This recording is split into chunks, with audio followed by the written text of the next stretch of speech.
Padre, en el nombre que es, por sobre todo nombre, en el nombre de nuestro Señor Jesucristo y en el poder de su precioso y santo Espíritu, Señor, en esta tarde nos presentamos delante de ti, Señor, nuevamente, Señor, agradecidos contigo, Señor, por lo bueno que tú eres, Señor, por lo maravilloso que tú eres, Señor.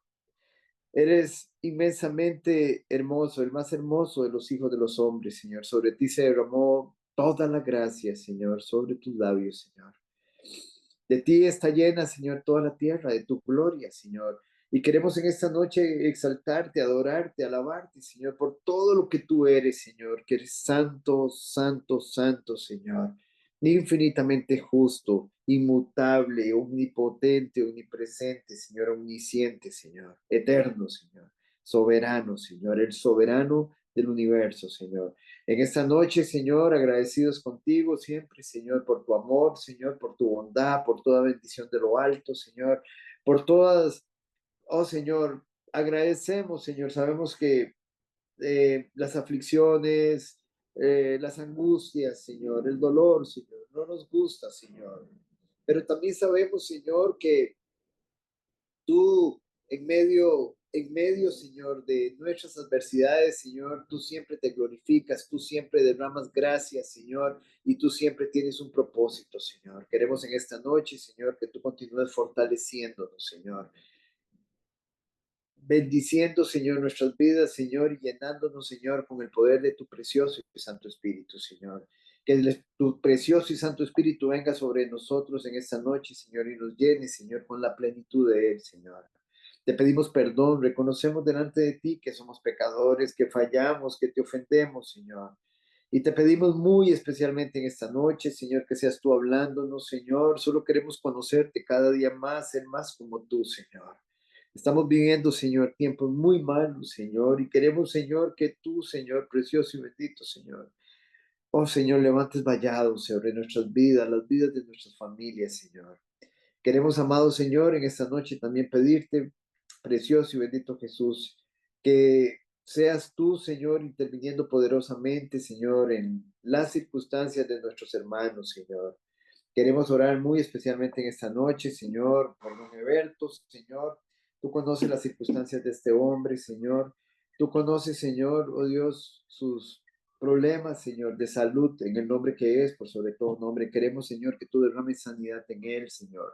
Oramos, Señor amado, por la sanidad también de don Roger Arias, Señor. Tú conoces las circunstancias de este hombre, Señor. Igualmente la necesidad que él tiene de trabajar, Señor.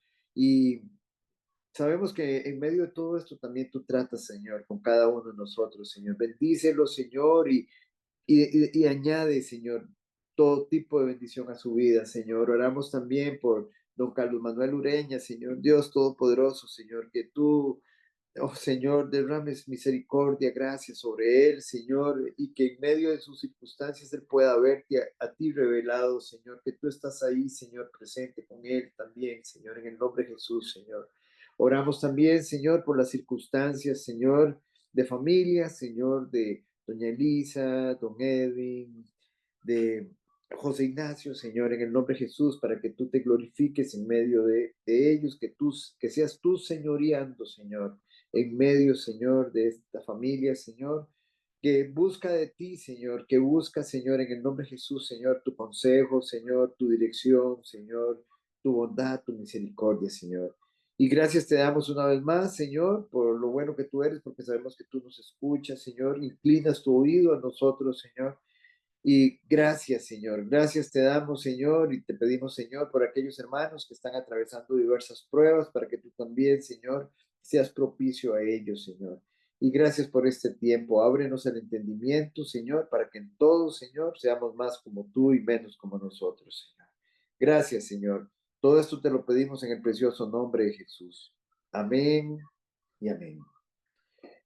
Muy bien, amada familia, vamos a continuar con nuestro estudio de fundamentos. Nosotros terminábamos, la semana pasada yo les dije que hoy quería, digamos, poner otro ejemplo como el que habíamos terminado, ¿verdad? Digamos, de hecho aquí lo tenemos, pero antes de eso vamos a referirnos, vamos a hacer el repasito con lo que terminamos Y vamos a poner un ejemplo adicional siempre en el mismo tema del arrepentimiento y luego nos vamos a este ejemplo que tenemos, a este hombre, digamos, que tenemos también como enseñanza para hoy, ¿verdad? Entonces terminábamos la semana pasada mencionando que nosotros podemos lamentar nuestro pecado. Cualquiera de nosotros, o sea, de alguna forma, y más cuando somos sorprendidos, nosotros lamentamos nuestro pecado, pero sin arrepentimiento. De eso hablábamos, que no es lo mismo, hablábamos que no es lo mismo entristecerse, no es lo mismo contristarse, que es un sentimiento que está ubicado en nuestras emociones, que el arrepentimiento, que describe un cambio tanto en la mente como en la vida. Y el arrepentimiento es una decisión y por lo tanto, esta es, digámoslo así, como decisión que es, en qué parte de nuestra alma está. Dijimos que en este caso el entristecerse, el contristarse está en, digamos, en las emociones porque es un sentimiento, pero el arrepentimiento es un cambio, digámoslo así, y en ese sentido, digamos, es una decisión que debemos tomar. Entonces, por lo tanto, atañe a qué área de nuestra alma. Al espíritu, ¿no? Recordemos qué era el alma, qué había en el alma, cuáles No, eran en las el partes. alma sí están las emociones, está el intelecto, Ajá. está el, ¿cómo se llama? La conciencia de Dios. No, ese está en el espíritu. Ok, Ah, ok, el ok. espíritu. Entonces, en el alma. Estamos viéndolo en el alma. Ya dijimos, dijo dos, perfecto. Estamos con, mencionaste Emociones, ajá, mencionaste el intelecto, intelecto sí. y la tercera. Ay, ay, A ver, familia. ay, emociones, intelecto. Y Ay, entonces, tema Voluntad. básico, voluntad. Y la voluntad. voluntad. Esas son las Sí, tres partes del alma. Recordemos, nuestro intelecto, nuestro intelecto, entendimiento, razonamiento, pensamiento, todo eso es parte del intelecto, nuestra mente. Luego están nuestras emociones, sentimientos, afectos. Todo está en el área de las emociones, digamos. Y el contristarse, entristecerse, forma parte de las emociones. Pero el arrepentimiento es una decisión y como decisión que es, está en nuestra voluntad, que es la otra parte de nuestra alma, ¿verdad? Entonces, muy importante, digamos, que lo tengamos presente. Entonces, es un cambio que nace en nuestro interior y se refleja externamente. No debemos confundirnos. La mayor parte de las personas, hermanos, la mayor parte de las personas se entristecen, pero no se arrepienten. Es triste, pero y más cuando son sorprendidas en el pecado. Sienten mucha tristeza, pero la tristeza no es arrepentimiento. Acompaña al arrepentimiento, pero no es arrepentimiento. Entonces es muy importante que nosotros lo tengamos. El sentirme triste no es, digámoslo así, el sentirme triste no digamos, nuestra comunión con Dios no la favorece. En otras palabras, si yo he pecado, digámoslo así, y yo me entristezco, pero no me arrepiento, la comunión con Dios sigue interrumpida. ¿Entendemos el punto? Muy importante que lo tengamos presente. El hecho de que usted esté triste por el pecado que usted cometió, si usted no se ha arrepentido, la comunión con Dios sigue interrumpida. Muy bien. Entonces, meditemos en esto, hermanos. Cuando se está pecando, el placer pasa. Usted pecó y el placer pasó. ¿Y qué queda? La tristeza, queda la desazón, queda, digámoslo así, el entristecimiento. Pero en el arrepentimiento, la tristeza pasa y el placer permanece para siempre. ¿Ven la diferencia? Notan la diferencia. O sea, el pecado da un placer momentáneo, pero lo que queda después de ese placer es dolor, es tristeza. Pero el arrepentimiento, cuando nosotros nos arrepentimos, trae una tristeza, pero pasajera, digámoslo así, y como es un arrepentimiento verdadero, el placer permanece para siempre, ese gozo que nos da el Señor. Y eso es una gran diferencia. Don Oscar, Sí, Señor. pero digamos, una persona que vive en pecado, pongamos un ejemplo, yo calculo que esa tristeza o ese dolor por el pecado no lo siente mucho. Bueno, depende, vamos, pensemos, cristiano o impío. Ah, por eso, Ok, el impío no siente nada porque al final de cuentas el impío, digámoslo así, su conciencia está endurecida, correcto. está cauterizada. Pero el Sí, creyente, si no siente nada, no es creyente. correcto. ¿Entendemos, hermanos? Porque Sí. entonces el Espíritu Santo no está haciendo la obra. Ujú. ¿Y qué es lo que hace el Espíritu Santo? Nos contrista cuando nosotros pecamos. Entonces, si un creyente está en una práctica de pecado y no siente ese estorbo, no siente esa lucha entre la carne y el Espíritu, entonces dudamos de que sea creyente, porque el Espíritu Santo no lo va a dejar sentarse, no lo va a dejar tener paz. O sea, un creyente no disfruta su pecado, no lo disfruta, no lo puede disfrutar, está completamente estorbado. Esa es la gran diferencia. La lucha entre la carne y el espíritu, ¿verdad? Ok, entonces, la tristeza por sí misma no cumple ningún objetivo. El apóstol Pedro se lamentaba haber negado a Cristo, pero no se quedó únicamente ahí con su tristeza. Recuérdense que cuando dicen que él los negó 3 veces, dice que Pedro lloró amargamente, salió y lloró amargamente. Pero él no se quedó solamente con la tristeza, él fue y se arrepintió. Contrario a Judas, estamos terminando, digamos, el repaso de la clase anterior. Contrario a Judas, quien se lamentaba, se lamentó, se entristeció por haber traicionado a Cristo. Pero en lugar de arrepentirse, se suicidó. Hermanos, como ven, esto es algo muy diferente al remordimiento. En algunas traducciones, y es importante, digamos, porque nosotros nos acostumbramos a estudiar, digamos, bueno, digamos, por lo menos en la iglesia donde yo estuve por más de 20 años, siempre estuvimos con la Reina Valera del 60. Pero cuando usted ya estudia la palabra y digamos, y busca las palabras en los diccionarios bíblicos y frecuenta también otras traducciones, entonces usted, digamos, nos damos cuenta que en la Reina Valera, eh, los traductores, digamos, tradujeron esa palabra mal, o sea, está mal traducida. Entonces, digamos, ¿cuál palabra? Donde vamos a Mateo capítulo 27, versículos 3 y 4. Mateo 27, porque yo he escuchado a muchos pastores decir que Judas se arrepintió, digamos, y eso es una herejía. Capítulo 27, versículos 3 y 4. Tal vez doña Maye no lo lee. Ujú.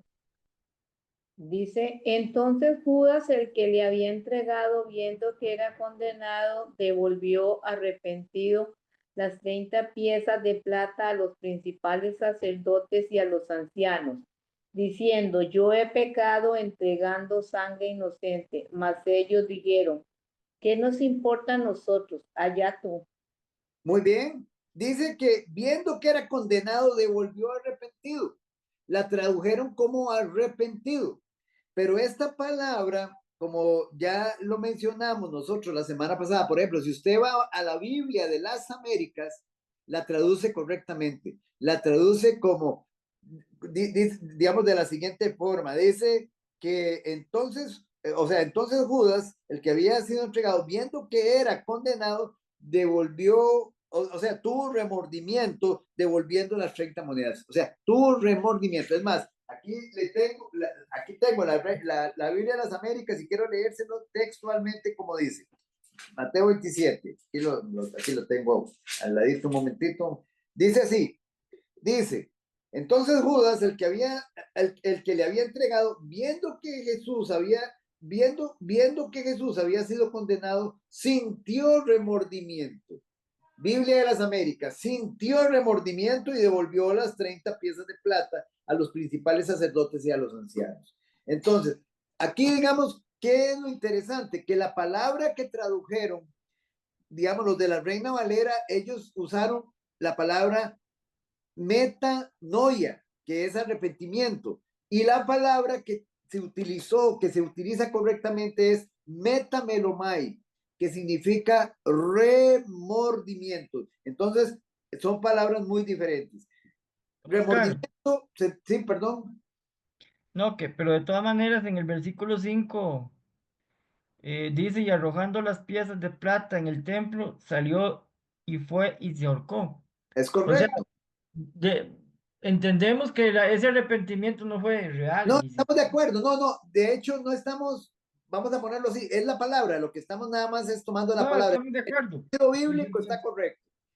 Digamos, pero sí, digamos, porque algunos pastores, y ustedes lo ven ahí, digamos, digamos, en las redes sociales, algunos pastores incluso dicen que Judas es salvo. Vea qué herejía, que Judas es salvo porque Judas se arrepintió.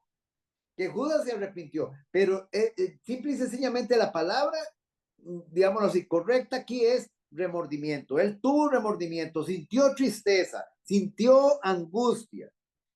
Por lo tanto, hermanos, o sea, hay algo interesante. Nosotros no hay razón para dudar de que Judas en ese momento sentía una angustia y remordimiento intenso. No tenemos ni la menor duda de eso. Sin embargo, no tuvo un verdadero arrepentimiento bíblico. No cambió de idea ni de rumbo. Por el contrario, como dice Juan Carlos, en el versículo 5 dice que se fue y se ahorcó. Y lo mismo dice en Hechos capítulo 1, versículo 25. Y si bien es cierto que Judas sintió una emoción muy fuerte, angustia y remordimientos amargos, no tuvo un cambio de mente, un cambio de dirección. Vea, hermanos, yo les digo una cosa, y se los digo de todo corazón. Nosotros estuvimos hablando de eso la semana pasada. Mientras que yo mantenga el anatema, no hay un verdadero arrepentimiento. ¿Entendemos el punto, hermanos? No hay un verdadero arrepentimiento. Ahora, la gente puede, o sea, digamos, muchos pueden entender como anatema y se van a un pecado, digamos, de la carne, pero no necesariamente. O sea, estamos hablando de una actitud, digamos, por ejemplo, ya, digamos, esa persona ya no toma guaro, ya no mujerea, ya, digamos, un ejemplo, se alejó de las obras de la carne. Pero, por ejemplo, en esa casa no se ama al prójimo. No hay una reverencia a Dios, como decíamos ayer. No hay pureza en la persona. Todavía en esa casa hay pornografía. Todavía en esa casa, digamos un ejemplo, no hay un sometimiento al señorío de Cristo. Bueno, hay anatema. No hay arrepentimiento genuino. ¿Entienden el punto, hermano? No hay un arrepentimiento. Pueden pensar que, incluso piensan que son cristianos, pero no lo son. Si no están sintiendo ese estorbo, si no están sintiendo ese estorbo del espíritu, no podemos hablar de un cristianismo real. No podemos hablar de verdadera fe salvadora. No podemos hablar de nacer de nuevo. O sea, estamos hablando, digamos, de deshacerse del anatema, de un arrepentimiento total, genuino, verdadero, una entrega a Dios total, no es un entristecimiento. Yo puedo, digamos, en este momento decir, qué tirada, yo todavía, en estos momentos, yo todavía no amo al prójimo. Yo todavía no amo al prójimo. Yo pudiera estar en este momento pensando en eso. O yo todavía no estoy evangelizando a los perdidos. Y siento tristeza porque no lo estoy haciendo. Pero no me he arrepentido para ir y hacerlo. Acuérdese de Zaqueo. Zaqueo llegó y de una vez él tomó la decisión y volvió nuevamente y volvió nuevamente al arrepentimiento. Él fue al arrepentimiento y volvió nuevamente y Dios lo restauró. No sé si me estoy dando a explicar, familia. Mientras que nosotros estemos así, codiciando el pecado, coqueteando con él y codiciándolo, si no nos deshacemos de él, o sea, la religiosidad no me lleva a una comunión con Dios. No me lleva a comunión con Dios. ¿Entendemos, familia? Entonces, es muy importante porque muchas veces nosotros decimos, qué raro, pero, o sea, yo me siento triste, sí, yo me arrepentí, yo me siento triste, pero sigue siendo lo mismo. Sigue siendo lo mismo. Sigue haciendo exactamente lo mismo. O sea, como una práctica continua. No se ha arrepentido verdaderamente. Sí, sintió, en momentos se contristó, sintió tristeza. De alguna manera usted sintió, digamos, la convicción del Espíritu incluso desde afuera. Porque posiblemente si está en una práctica de pecado, posiblemente ni siquiera lo tenga dentro.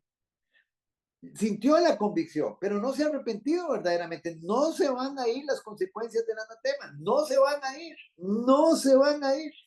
No se van a ir. Entonces, hermanos, continuando acá, Judas no quiso tener un cambio de mente, no quiso tener un cambio de dirección, a pesar de todas las advertencias y la bondad de nuestro Señor.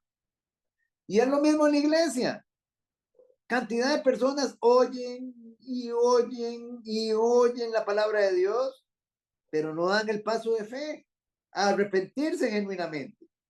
Entonces, a pesar de todas las advertencias y la bondad de nuestro Señor, Judas voluntariamente, deliberadamente, había escogido su camino. Uno mismo lo escoge. Uno mismo lo escoge. Cuando uno no se arrepiente, está amando más su pecado. ¿Entendemos eso? La persona que no se arrepiente ama más su pecado. Vamos a poner, vea, pongamos un ejemplo. Un esposo que no ama a la esposa. Está en desobediencia.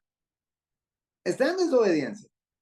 Pongamos un ejemplo, otro ejemplo. Una mujer que no se somete a su esposo que está rendido a Cristo. Es desobediencia. Continua, continua, continua, continua. Y nosotros muchas veces no creemos que eso, no creo que eso sea lo que esté pasando. No, eso no le damos importancia. Y tal vez el espíritu constantemente estorbándonos en cuanto a ese punto. Puse un ejemplo, nada más. Eso es lo que se llama pecados ocultos, ¿o no? No, eso no es un pecado oculto porque usted lo sabe.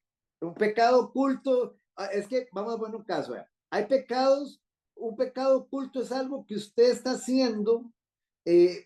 Lo oculto, digamos, es oculto a los demás o que usted cree que se lo está ocultando a Dios, pero también está el hecho, digamos, de un pecado que en su vida usted está cometiendo, pero no se está dando cuenta que lo está cometiendo. Por Está eso digo haciendo yo, que eso. tal vez una persona cree que está haciendo algo correcto con... Exactamente, bueno, exactamente. Por eso mismo, ese es un punto del oculto. O sea, yo puedo estar pensando, vamos a poner un caso, que mi actuar con mi esposa es correcto, pero puede hacer que delante de Dios no es correcto, es un pecado oculto. Entonces Dios, digámoslo, yo le pido al Señor que me lo revele, si realmente, digamos, que me revele los pecados que me son ocultos. Hay un salmo que dice eso. Entonces, hermanos, mientras que yo mantenga pecados de ignorancia, pecados que yo no los tengo revelados, los estoy cometiendo, pero no los tengo revelados, me trae anatema. Pecados que yo estoy cometiendo, digamos, en lo oculto, como que si estuviera viendo pornografía y nadie de mi familia sabe que lo estoy viendo, hay anatema. No me he arrepentido, aunque venga a la iglesia todos los domingos. Por ejemplo, vea qué interesante, lo que hablábamos ayer, la desobediencia a la gran comisión. Ya la iglesia, Jehová Chamá lo sabe. Ya, digámoslo así, los miembros de la iglesia, Jehová Chamá, lo conocen. Bueno, la desobediencia a ese mandamiento trae anatema, trae consecuencias. Por ejemplo, sé que debo congregarme, sé que cuando yo no me congrego, peco contra Cristo y peco contra la comunión de la iglesia, contra el cuerpo de Cristo. Cuando lo hago deliberadamente, voluntariamente, bueno, la práctica de ese pecado trae anatema, trae consecuencias. No creo que el Señor se enoje por eso, no. ¿Por qué? Porque nosotros humanizamos a Dios, porque nosotros muchas veces, digamos, hacemos en nuestra imaginación perversa, hacemos a Dios como uno de nosotros. Pero Dios no es como nosotros, Él nos ha marcado la cancha. Él es santo, santo, santo. Y Él no va a pasar por inocente al culpable. Entonces, digamos, hermanos, mientras que nosotros no tengamos un verdadero arrepentimiento, como decíamos ayer, compromiso con la santidad de Dios, una, y amor a Dios, amor a Cristo, porque nuestro compromiso es hacia la santidad por amor a aquel que nos salvó, a nuestro Señor, a nuestro Dios, a nuestro Salvador, Jesucristo. Entonces, queremos que muchas veces las circunstancias nos cambien, pero no nos van a cambiar mientras no haya un verdadero arrepentimiento. Esto es vital. No van a cambiar, más bien se van a intensificar las pruebas. Se van a intensificar. Se van a intensificar. Muy bien. Entonces, hermanos, Judas sobrepasó el punto del arrepentimiento. Hay un momento en que ya no hay marcha atrás. Vea que para Judas ya no hubo marcha atrás. Y vamos a ver un personaje más adelante, hoy, si nos da tiempo, a este hombre Saúl, que tampoco pudo arrepentirse. Tampoco él, por más que lo procuró, ya no había chance. Dios había cerrado la puerta para ese hombre. Don Oscar, Entonces, sí, señor, sí, señora. tengo una consulta con esto que me surgió de Judas. Yo Ajá. no sé dónde lo vi, dónde lo leí o quién me dijo que cuando la persona se suicida, ¿verdad? Ajá.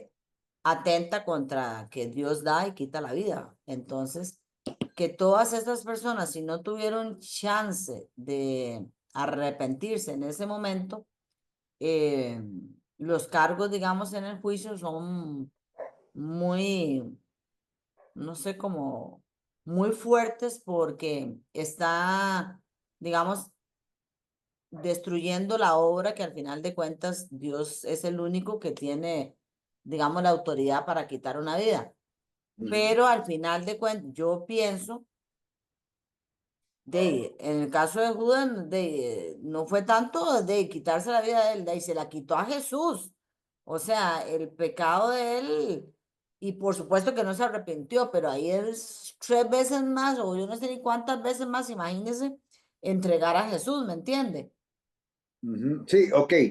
En el caso de Judas, recuérdese que es un corazón perverso, ¿Correcto? donde estaba envuelto en avaricia, estaba envuelto, digamos, era un hombre, digamos, ladrón, era ladrón, la palabra de Dios lo dice que él se robaba las ofrendas, era avaro. Por otro lado, digamos, también en el caso de Judas, Judas, digamos, tenía, digamos, él, digamos, falla en las expectativas con respecto a Jesús. O sea, él esperaba de Jesús un gobernante político. Entonces él tenía aspiraciones políticas también. Él quería quedar en un puesto ahí, digamos, según él, en la idea que él tenía de que Jesucristo gobernara, pero gobernara políticamente. Cuando él se da cuenta que Jesús les dice que no, que él va camino a la cruz, que es lo que va a ser la muerte, él se decepciona. Bueno, entonces estamos viendo también un hombre digámoslo así, ambicioso, lleno de ambiciones de poder, digamos. Judas era una persona sumamente contaminada, muy contaminada, que recibió muchas oportunidades para el arrepentimiento y no lo quiso. No lo quiso, estuvo primero, digamos, sus propios intereses personales. Y ahí es donde está el asunto. ¿Qué está primero para usted? ¿El poder? ¿La avaricia? ¿La riqueza? Digamos, ¿qué es lo primero para usted? ¿Su pecado? ¿El amante? O sea, ¿qué es lo primero? Es el punto ahí, digamos. Bueno, Judas escogió su pecado. Ahora, cuando Judas, en esta situación, digamos, que es en la que estamos nosotros, Judas, digámoslo así, él se siente mal porque él sabe que él traicionó a Jesús. Es un asunto de su conciencia, pero él en el fondo, él no tiene un verdadero arrepentimiento. Él está triste porque sus planes no salieron, porque sus planes no salieron. Esa es la tristeza que él siente. Entonces él va y se suicida. Ahora, con respecto al suicidio, digamos, no es un tema que nos vamos a meter ahorita, pero digamos nada más como para dejarlo así peloteado. Ninguna de las personas que se suicidaron en la Biblia se habla de que eran salvas. Ninguna. Y hay como 5 suicidios, 4 o 5 suicidios en la Biblia. Y ninguno de esos. Saúl se suicidó, el escudero de Saúl se suicidó, Abimelech se suicidó, digamos, me acuerdo también de, vamos a ver cuál otro, el consejero de David, Ahitofel se suicidó, también. Ninguno de ellos se habla de que era salvo. Simple y sencillamente se suicidaron porque sus planes no salieron como ellos querían.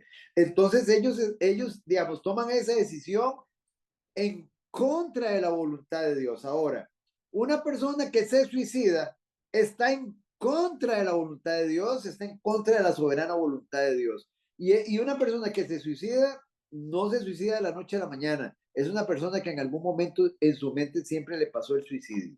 O sea, nosotros debemos aceptar la voluntad de Dios tal y como es. Tal y como es, porque en la voluntad de Dios siempre hay un propósito para nuestras vidas. Y solo Él da vida y solo Él quita la vida, ¿verdad? Eso es con respecto, digamos, al tema del suicidio. Después podemos abordarlo más ampliamente. Una persona que se suicida pierde la salvación. Yo no voy a entrar, es un tema polémico, pero simple y sencillamente lo único que le puedo decir es que una persona que se quita la vida está en contra de la voluntad de Dios y que no hay una sola persona que se suicidó en la Biblia que nos hable, digámoslo así, de que esa persona, digamos, fue salva. No hay absolutamente ni un solo ejemplo de eso. Entonces, hermanos, continuando con este tema, con Judas, la puerta del arrepentimiento estaba cerrada. Y esta es una lección, hermanos. A veces perdemos de vista que es posible, perdemos de vista esto, que es posible que un hombre, por su testarudez, por su empecinamiento, por su orgullo en seguir su propio camino, llegue esta persona a un lugar donde ya no puede devolverse, donde ya no hay marcha atrás, Digámoslo así, nosotros en esta vida recibimos muchísima benevolencia por parte de Dios. Y hay muchas personas que llegan a un punto donde su propia obstinación, hermanos, cierra la puerta del arrepentimiento. Entonces, eso fue exactamente, hermano, lo que le pasó a este hombre. Y yo quisiera, antes de ir a Esaú, que nosotros veamos otro ejemplo de un hombre que también se arrepintió claramente, que tenemos en las Sagradas Escrituras relatado. Vamos a ver un poquito la historia, vamos a ver algunos aspectos de la disciplina, de la pureza de la iglesia, y vamos a ver después el arrepentimiento de este hombre. Se encuentra en Primera de Corintios,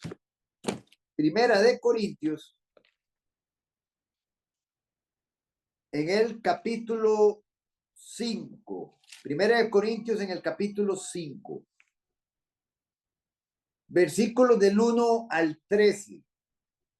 Doña Evelyn, tal vez puede leer, sí. Acompáñenos, por favor, con los primeros 5 versículos. Y luego continuamos con don Juan Carlos, con otros 5. Primera Corintios 5, 1, ¿verdad? Del 1 al 5, del versículo 1 al 5, correcto. De cierto se oye que hay entre vosotros fornicación, y tal fornicación, cual ni aún se nombra entre los gentiles, tanto que alguno tiene la mujer de su padre. Y vosotros estáis envanecidos. ¿No deberías más bien haberos lamentado para que fuese quitado de en medio de vosotros el que cometió tal acción? Ciertamente yo, como ausente en cuerpo, pero presente en espíritu, ya como presente he juzgado al que tal cosa ha hecho. En el nombre de nuestro Señor Jesucristo, reunidos vosotros y mi espíritu con el poder de nuestro Señor Jesucristo. Él tal sea entregado a Satanás para destrucción de la carne, a fin de que el espíritu sea salvo en el día del Señor Jesús. Muy bien. Versículo 6, don Juan Carlos, al 10. Dice, no es buena vuestra jactancia. ¿No sabéis que un poco de levadura leuda toda la masa? Limpiaos, pues, de la vieja levadura, para que seáis vuestra masa sin levadura como sois, porque nuestra Pascua, que es Cristo, ya fue sacrificada por nosotros. Así que celebremos la fiesta, no con la vieja levadura, ni con la levadura de malicia y de maldad, sino con panes sin levadura, de sinceridad y de verdad. Os he escrito por carta que no os juntéis con los fornicarios, no absolutamente con los fornicarios de este mundo, o con los ávaros, o con los ladrones, o con los idólatras, pues en tal caso os sería necesario salir del mundo. Ajá, muy bien. Versículo 11, doña Marcela, al Dice, 13, al oh, 13. bueno, sí, señor. Más bien os escribí que no os juntéis con ninguno que llamándose hermano fueren fornicarios o avaros, o idólatras, o maldicientes, o borrachos, o ladrón. Con él tal ni aun comáis, porque ¿qué razón tendría yo para juzgar a los que están fuera? ¿No juzgáis vosotros a los que están dentro? Porque a los que están fuera Dios juzgará. Quitad pues a ese perverso de entre vosotros. Muy bien. Noten, hermanos, que Pablo hizo que los corintios se sintieran mal por su pecado, pero no lo hizo de una manera, o sea, él lo hizo, hermanos, de una manera piadosa. Él usó la verdad, no usó mentiras ni exageración. Él fue honesto y él dijo la verdad en amor. Ahora, vamos al versículo, vamos a ir detallando algunas cositas aquí. Dice, versículo 1. De cierto se oye que hay entre vosotros fornicación y tal fornicación cual ni aún se nombra entre los gentiles, tanto que alguno tiene la mujer de su padre. El término fornicación aquí es la antigua palabra griega porneia, que en términos, y es muy importante, en términos generales, cuando usted va y busca esta palabra, se refiere a todo tipo de actividad sexual fuera del matrimonio. Incluye la homosexualidad e incluye la masturbación. Pero ¿cómo si la masturbación ni siquiera aparece la palabra en la Biblia? Los jóvenes defendiendo la masturbación y mucha gente defendiendo la masturbación. Hermanos, esta palabra incluye todo tipo de inmoralidad sexual. Una. Y lo segundo, vean qué interesante, yo les dejo una tarea ahí para que ustedes la busquen. La gente dice, no aparece la palabra masturbación. La palabra masturbación es una palabra, digamos, moderna. Pero busquen en un diccionario. Ustedes se recuerdan, ¿quién recuerda quién era Onán en la Biblia? ¿Alguien recuerda quién era Onán en la Biblia? No se acuerdan. ¿Se acuerda que Judá se casó con una cananea y tuvo 3 hijos? Tuvo uno que se llamaba otro que se llamaba Onán y otro que se llamaba Sela. ¿Recuerdan? Dios lo mató porque era un hombre malo, al primer hijo de Judá. Judá, estamos hablando del hijo de Jacob. Luego, este hombre era casado, con Tamar. Como no dejó descendencia, Dios le pidió, o sea, digamos, Judá, siguiendo la ley de Dios, él tenía, o sea, el orden de Dios, digamos, el segundo hijo tenía que levantarle descendencia a Tamar. ¿Recuerdan? Ya recuerdan algunos la historia. Entonces, Onán tenía sexo con ella, pero ¿qué hacía? Vertía afuera. ¿Se acuerdan? Vertía afuera para que ella no quedara embarazada. Entonces, ¿qué hizo Dios? Lo mató. Dios lo mató, lo eliminó. Ok, ese era Onán. Bueno, este nombre Onán, este término Onán, después quedó como onanismo. Onanismo, busquen esa palabra en el diccionario. ¿Qué significa onanismo? Y ustedes se van a dar cuenta que el onanismo tiene que ver con masturbación, tiene que ver con vertir afuera. Y es un pecado delante de Dios porque normalmente se hace, digamos, digamos, la masturbación incluye, digamos, digámoslo así, hablemos de preparar su mente, digámoslo así, digamos, con sexualmente, su propio cuerpo y vertir afuera, digámoslo así. Entonces, busquen esa palabra y ahí se las Aquí dejo. dice, si quieres se lo leo. Léala, por favor, doña. Dice, voy para minimizar un poquito esto. Dice, su nombre es el origen del término sexual onanismo, que se usa como sinónimo de masturbación. Bueno, ahí lo Ahí tienen. está. Ahí está. ¿Bíblico o no? ¿De dónde viene? De un hombre que vertía afuera para no levantarle descendencia a su mujer. Digamos que era un mandato del Señor. Esa es una. Y lo segundo es interesante, digamos, para aquellos que, digámoslo así, para aquellos que se oponen o que creen, bueno, que es algo muy dado en nuestra cultura. Ya es un tema que una vez lo tocamos y no lo voy a tocar ahorita, tampoco lo voy a desarrollar ahorita, pero recuérdense que hay muchas, hoy la cultura, digámoslo así, quieren tener los hijos que quieren tener, no los que Dios les quiere mandar. Y Dios dijo, multiplicaos y fructificaos. Entonces, si yo, cuando yo, digámoslo así, vierto afuera o evito tener hijos, estoy en contra de la voluntad de Dios. Ahí lo vamos a ver porque no es el tema de hoy.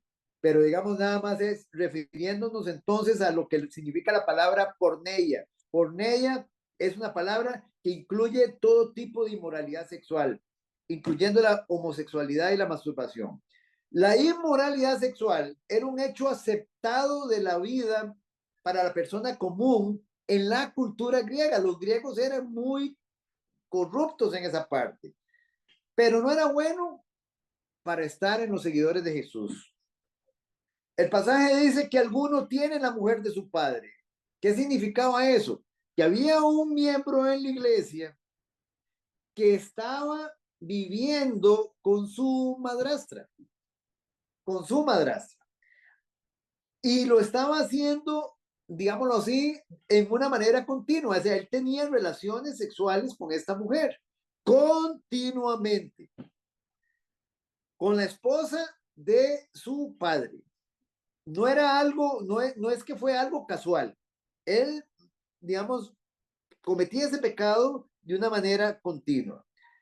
En cuanto a la mujer involucrada, posiblemente no era cristiana porque no se le señala. Después dice el pasaje, y tal fornicación cual ni aún se nombra entre los gentiles.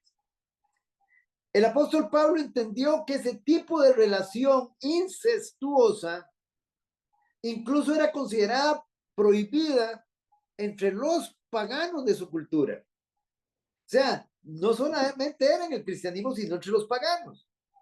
Sin embargo, los cristianos corintios, y es interesante, los cristianos corintios, muy parecidos a los cristianos de hoy en día, parecían aceptar esa conducta.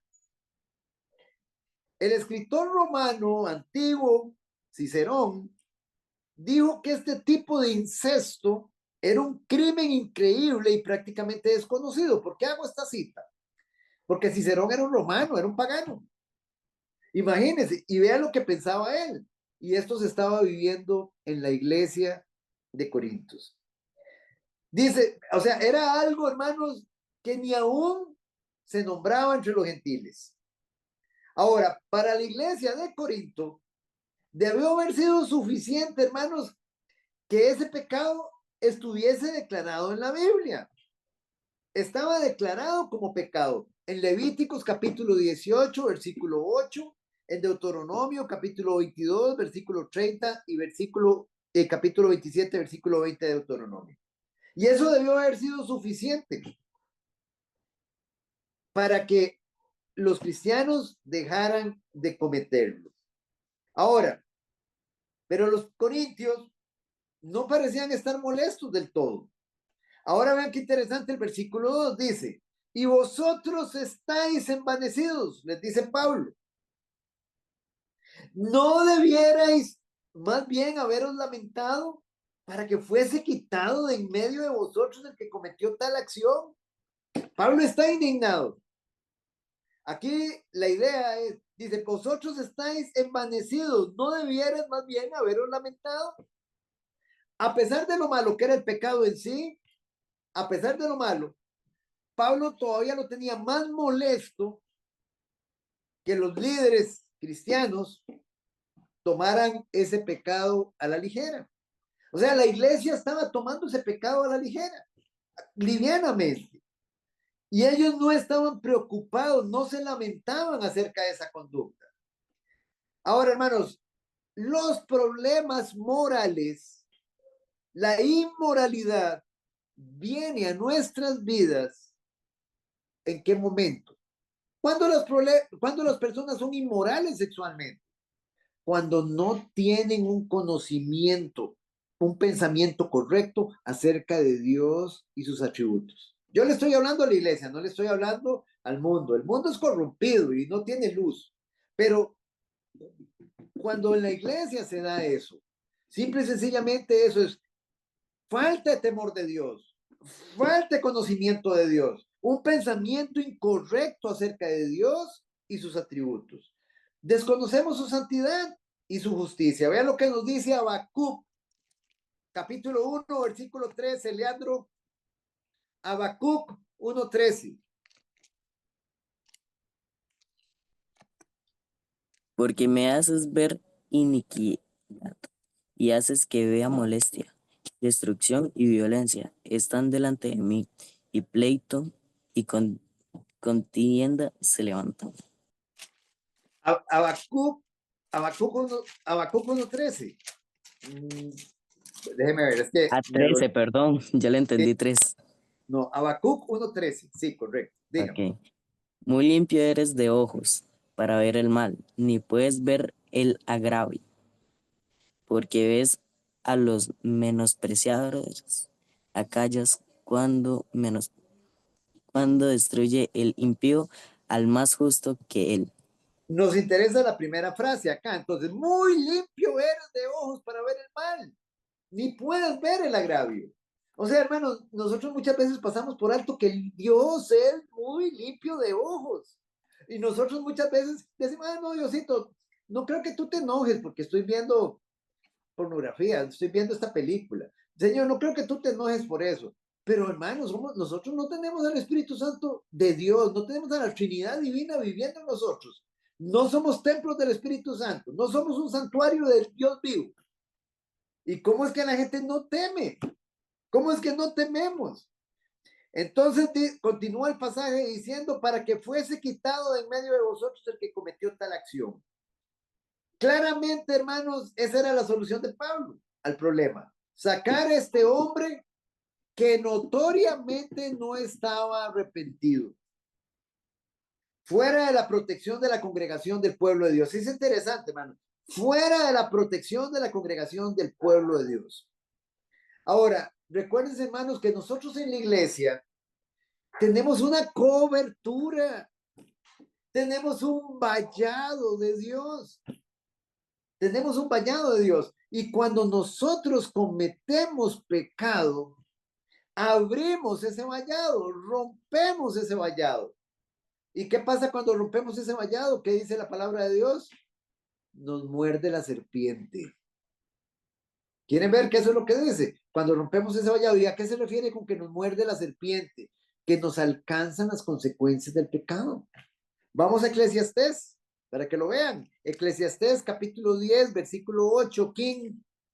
Eclesiastés 10:8.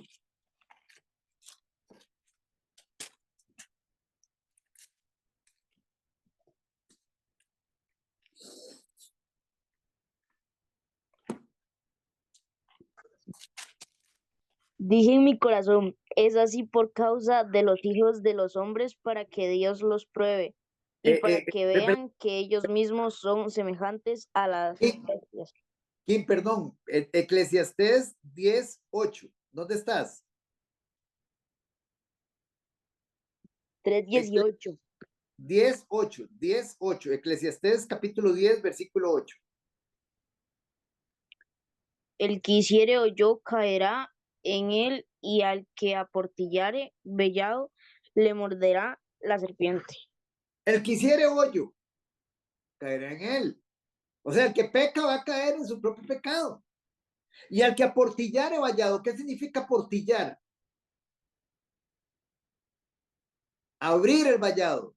Al que abre vallado, un vallado es una cerca. Dios nos hace una cerca, Dios nos tiene un cerco.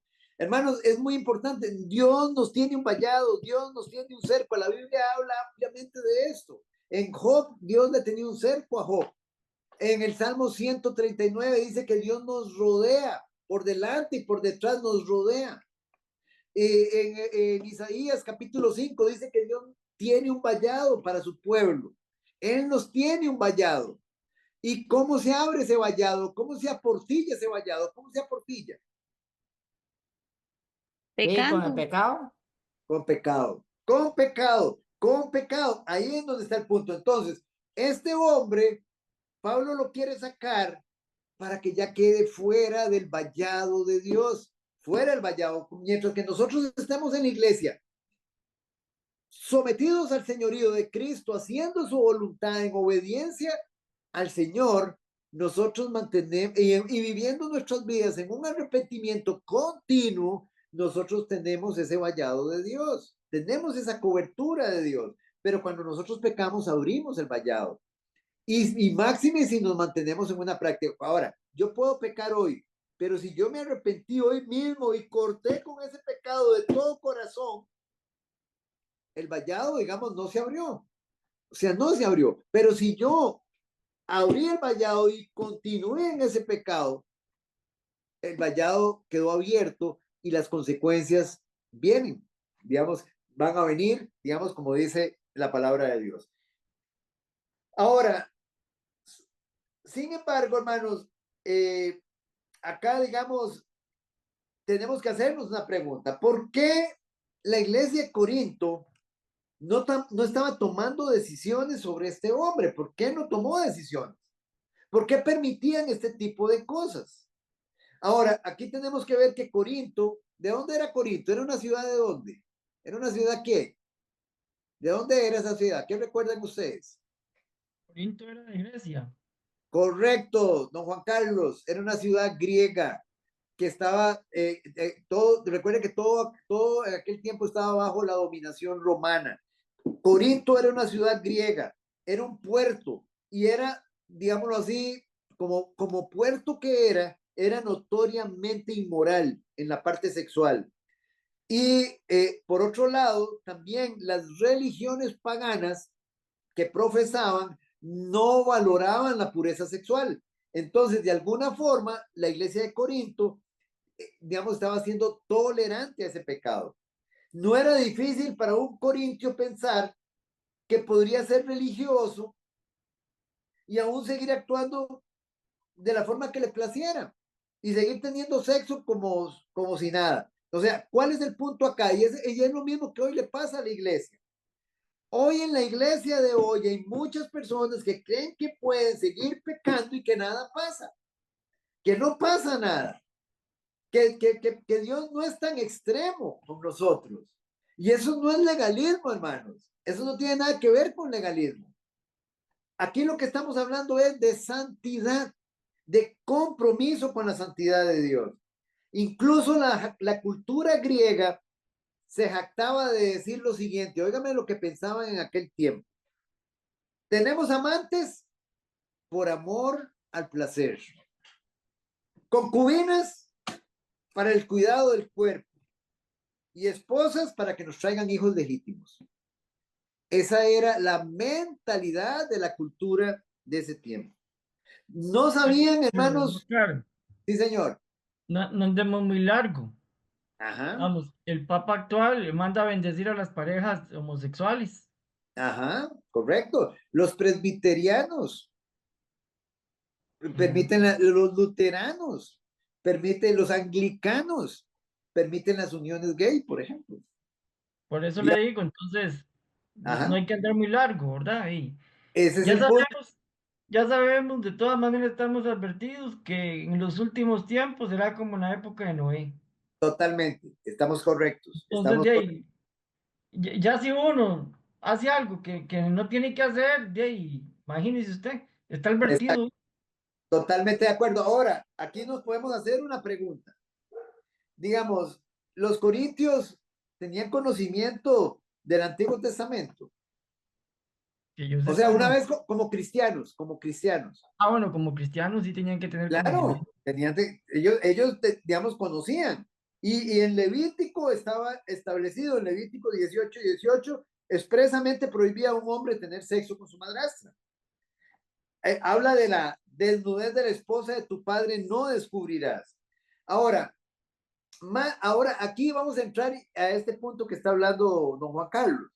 Más que nada, los cristianos de Corintios, ellos estaban permitiendo esto probablemente por las mismas razones que hoy somos tolerantes a muchos pecados.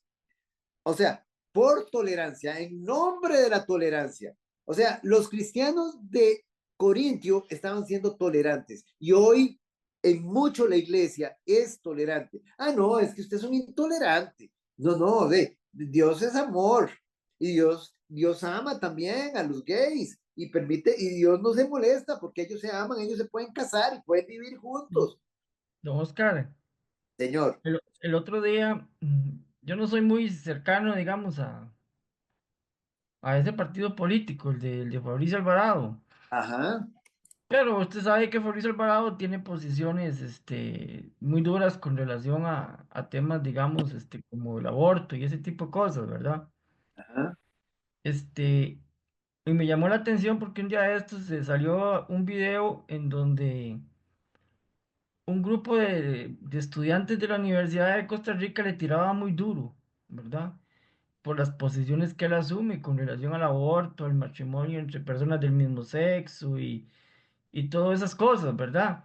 Y lo ajá, llamaban intolerante ujú, y que atacaba a las personas gestantes, ¿verdad? Porque ellos dicen que los hombres pueden, ¿cómo se llama? Que a los hombres les puede venir la regla, dicen ellos. Creo que es así como dicen, no estoy muy seguro, pero algo así entendí yo una vez, ¿verdad? Y que entonces para ellos los hombres y las mujeres son personas gestantes. qué tremendo, ¿ah? Tremendo. Y él les decía, pero muchachos, solo la mujer puede quedar embarazada. Díganle mujeres embarazadas, él les decía, ¿verdad? Ajá. En la respuesta que él daba, ¿verdad? Ok, pero Pero, ¿cómo? Ahí, ¿de qué estamos hablando? Estamos hablando de la corriente de este mundo, estamos hablando de la influencia de la cultura. Esa es la influencia correcto, de la cultura y era lo mismo que estaba sucediendo en Corinto. Ahora, ellos, digamos, de alguna forma, los corintios, en la mente de ellos querían ponerse una flor en el ojal y decir, por ejemplo, no, no, nosotros estamos siendo amorosos. Amamos al prójimo, estamos hablando, amamos a este hombre, sí, él está con la madrastra, pero lo amamos. Y ellos de alguna forma querían aceptar a este hermano tal y como era. Ahora, hermanos, el punto es, en cuanto a la apertura de mente, nosotros tenemos que tener mucho cuidado, tenemos que tener mucho cuidado de no irnos en contra de la voluntad de Dios, de no irnos en contra de la voluntad de Dios. Los cristianos eran orgullosos, eso es lo que significa la palabra envanecidos. Eran orgullosos en cuanto, digamos, a la aceptación de ese hombre. Ellos pensaron que decía algo bueno de ellos, el hecho de estar aceptando a este hombre, de tolerarlo. Pero en lugar de gloriarse, ellos debieron haberse lamentado. Y es lo mismo que debería pasarnos a nosotros acá en la iglesia y en cualquier congregación. Lamentarnos por el hombre, digámoslo así, que de alguna forma, o la mujer que no está haciendo la voluntad de Dios, dolernos por ello en amor. Y si es una práctica de pecado abierta, es quitar de en medio a esa persona. Versículos del 3 al 5. Se los voy a leer. Dice, aquí mismo donde estamos en 1 Corintios capítulo 5. Ciertamente yo, como ausente en cuerpo, pero presente en espíritu, ya como presente juzgado al que tal cosa ha hecho. En el nombre de nuestro Señor Jesucristo, reunidos vosotros y mi espíritu, con el poder de nuestro Señor Jesucristo, el tal se ha entregado a Satanás para destrucción de la carne, a fin de que el espíritu sea salvo en el día del Señor Jesús.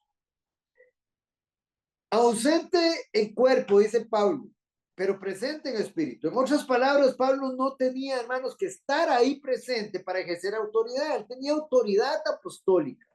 La distancia no lo hacía por ningún motivo, o sea, no le restaba autoridad ni lo hacía menos apóstol. Pablo dice que ciertamente he juzgado. Y aquí viene un punto, hermanos, muchas veces es que nosotros, Jesús dijo que nosotros no debemos juzgar. Un mandato mal entendido, muy mal entendido. ¿A qué se refiere Jesús cuando dice que, y eso lo dijo Jesús en Mateo capítulo 7, versículos del 1 al 5? ¿A qué se refería nuestro Señor Jesucristo? Nuestro Señor, digamos, aquí el apóstol no es que está siendo desobediente a ese mandato de Jesús. El mandato de Jesús en Mateo 7, del 1 al 5, lo que está describiendo es el juicio hipócrita. El juzgar a otros con un estándar con el cual nosotros mismos no queremos ser juzgados, que era el estándar que tenían los fariseos en aquella época. Pero nosotros, hermanos, podemos perfectamente, la iglesia perfectamente puede juzgar dos cosas muy importantes. Y de hecho en Juan el Señor lo dice, que nosotros podemos juzgar con justo juicio. En el capítulo, creo que está en el capítulo 7, ahorita los llevo ahí. ¿Qué podemos juzgar nosotros? El fruto de las personas. Se puede juzgar el fruto que es visible, el fruto visible, o la ausencia de fruto, una. Y lo otro que podemos juzgar son las falsas doctrinas. Si un pastor, un maestro está enseñando una falsa doctrina, nosotros podemos juzgar esa falsa doctrina con base en las Sagradas Escrituras. Don Oscar. Sí, señora. Y aquí en Romanos 2:1, ajá, que dice, por lo cual eres inexcusable, oh hombre, quien quiera que seas tú que juzgas. Pues ajá. en lo que juzgas a otro te condenas a ti mismo, porque tú que juzgas haces lo mismo. Excelente. ¿De qué está hablando Pablo? A ver, muy importante. El contexto. El contexto. Yo copié la imagen. No, está bien, está muy bien, pero Pablo lo que está hablando es de la gente del mundo. O sea, un mundano no puede juzgar a otro mundano, porque los dos están en las mismas condiciones. ¿Me entienden el punto? Y Pablo viene hablando de eso. Capítulo 1 y capítulo 2, el apóstol Pablo habla de la condición del hombre perdido. Entonces, tú que juzgas a otro, dice, te condenas a ti mismo, porque tú estás en las mismas condiciones. Pero en el caso de nosotros, como creyentes, no estamos en las mismas condiciones de un impío. Nosotros ya, digamos, hemos sido juzgados. Fuimos juzgados nosotros, ¿sí o no? ¿Por quién? Cristo en la cruz, Él ya pagó. O sea, nosotros no, Pablo, digamos, el apóstol Pablo dice que nosotros no podemos juzgar a la gente del mundo. A la gente del mundo no, pero podemos juzgar a la iglesia. ¿Y de qué forma la juzgamos? De hecho, ahora aquí mismo en este de Corintios, él lo dice en los últimos versículos que estamos leyendo. Pablo dice que nosotros, la iglesia tiene autoridad para juzgar el pecado, la iglesia. Y juzgamos el fruto y juzgamos las falsas doctrinas. Pero no podemos juzgar a los del mundo. ¿Quién juzga a los del mundo? Ya están juzgados y el único que los juzga es Dios. Eso lo dice Pablo también. Es más, vamos para que ustedes mismos lo lean. Aquí en 1 Corintios, en el capítulo 5, donde estamos leyendo. Y Pablo en el capítulo 6 sigue leyendo, sigue hablando en cuanto a eso. Vean lo que dice. En el versículo 12, capítulo 5, versículo 12. Porque, ¿qué razón tendría yo para juzgar a los que están fuera? ¿Fuera de dónde? De la iglesia, en el mundo. ¿No juzgáis vosotros a los que están dentro? O sea, digamos, en este caso Pablo le está hablando a los líderes de la iglesia y le está diciendo, ¿no les toca a ustedes juzgar a los que están dentro de la iglesia? Porque a los que están fuera, ¿qué dicen? Dios juzga. A los del mundo, Dios los juzga. Es más, ya están juzgados por Dios, porque si ellos no están en Cristo, ya están juzgados. ¿No nos dice eso Juan capítulo 3, donde dice que no he venido a condenar al mundo? ¿Por qué no lo ha venido a condenar? Porque ya está condenado. El mundo está condenado. El mundo ya ha sido juzgado y el único que lo juzga es Dios. Entonces, un impío no puede juzgar a otro impío, porque los dos están en las mismas condiciones. Un creyente no puede juzgar a un impío. ¿Por qué razón? Porque a los impíos los juzga Dios. Ahora, la iglesia tiene autoridad para juzgar a los creyentes. Vea que el apóstol Pablo sigue hablando aquí en el capítulo 6. ¿Osa alguno de vosotros, cuando tiene algo contra otro, ir a juicio delante de los injustos? O sea, ir a un juicio al mundo y no delante de los santos. O sea, si yo hoy tengo un problema con don Edwin, yo me peleé con don Edwin, ¿a dónde debo de ir? Yo debo de ir a los ancianos de la iglesia, debo ir a la iglesia y tratar de ponerme de acuerdo con Edwin. Ambos. Yo no tengo que llevar a Edwin y meterlo a un juicio del mundo. Eso no es, eso es lo que dice Pablo. O sea, ¿cómo es posible que los cristianos estemos llevando a los injustos para ser juzgados? Vean el versículo 1. ¿O no sabéis que los santos han de juzgar? Dice, ¿o no sabéis que los santos han de juzgar al mundo? Y si el mundo ha de ser juzgado por vosotros, ¿sois indignos de juzgar cosas muy pequeñas? ¿O no sabéis que hemos de juzgar a los ángeles? ¿Cuánto más las cosas de esta vida? Eso es la iglesia. La iglesia juzga a la iglesia. Punto. Y nosotros tenemos que ponernos de acuerdo en la iglesia, si somos creyentes. Ahora, ¿qué pasa cuando mi problema es con alguien del mundo? Bueno, es diferente. Es diferente. De hecho, Pablo hizo la diferencia aquí en el capítulo 5, donde estamos leyendo. Vea lo que él dice. Os he escrito por carta que no se junten con los fornicarios. Pero Pablo hace una observación, dice. No, un momentito, perdón. Voy a aclararles, dice Pablo, voy a aclararles. No con los fornicarios de este mundo, porque ahí son un montón. O sea, no con los avaros, o con los ladrones, o con los idólatras, porque en ese caso tendrían que salirse del mundo.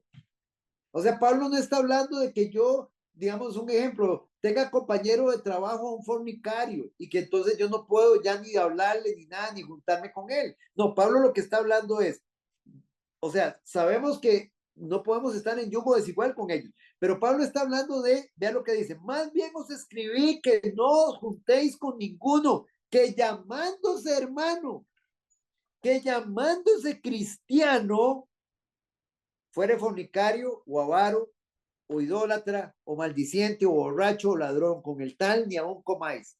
Por eso es que Pablo ordena que a este fornicario se le saque. Entre los cristianos, y nosotros sabemos que en la iglesia se está dando un tipo de situación de esas y que es evidente, Pablo dice que ni siquiera aún comamos con esa persona, que llamándose hermano. ¿Ven la diferencia? ¿Ven el punto?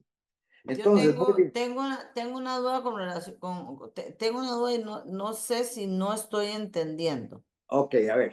Vea, para mí, o tal vez que digamos, el verbo juzgar es lo que tal vez, o será que desde pequeña me dijeron, usted no puede juzgarlo, lo tengo tan aquí metido en el chip que constantemente uno dice, uy, no puedo juzgar, entonces, ok, ya entendí, entiendo perfectamente que uno no puede con la gente impía, porque ellos serán juzgados y eso lo tengo bien claro. Pero, por ejemplo, en la Dios, iglesia. eso corresponde a Dios. Nosotros Exacto, no eso podemos, le- a un impío no lo podemos juzgar.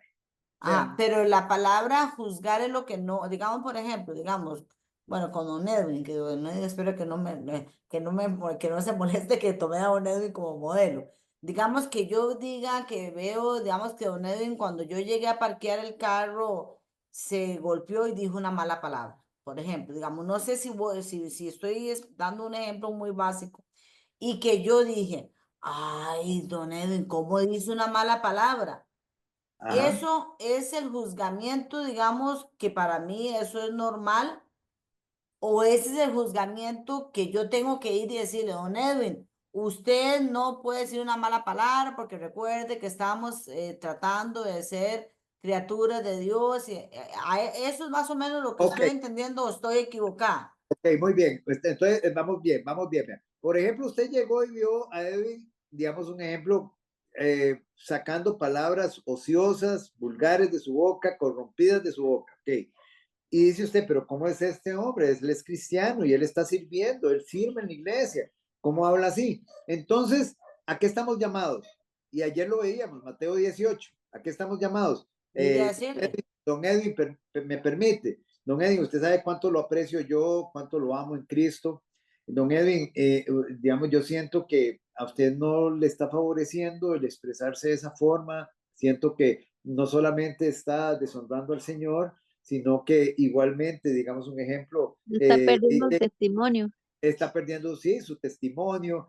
Don Edwin, yo siento que usted, digamos, en ese sentido, digamos, no está bien lo que está haciendo, no es un ejemplo, no está siendo un referente para muchas personas, incluso que están cerca de usted, que lo están viendo a usted, porque a usted lo ven como una persona de mucho respeto.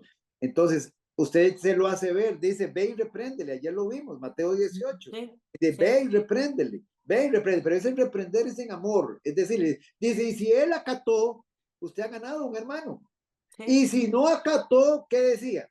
Que lo tome como con gentil. Dice, no, ve y Gentil y llama a dos, repuli- dice, Ah, ve los y llama ancianos, sí. dos personas más, Sí, ve y sí. llama a dos personas, y entonces usted llega, digamos, pero que lo hayan oído a él haciendo lo mismo.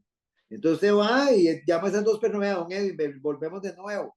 Es que mire, nosotros tres lo hemos escuchado y ya yo había hablado con usted y vea, ellos tres también, don Edwin, digamos, nosotros quisiéramos que en ese, y vuelven a reprenderlo. Y dice, y si no acata, entonces díganselo a la iglesia. Y si no acata, tenlo por gentil y publicano.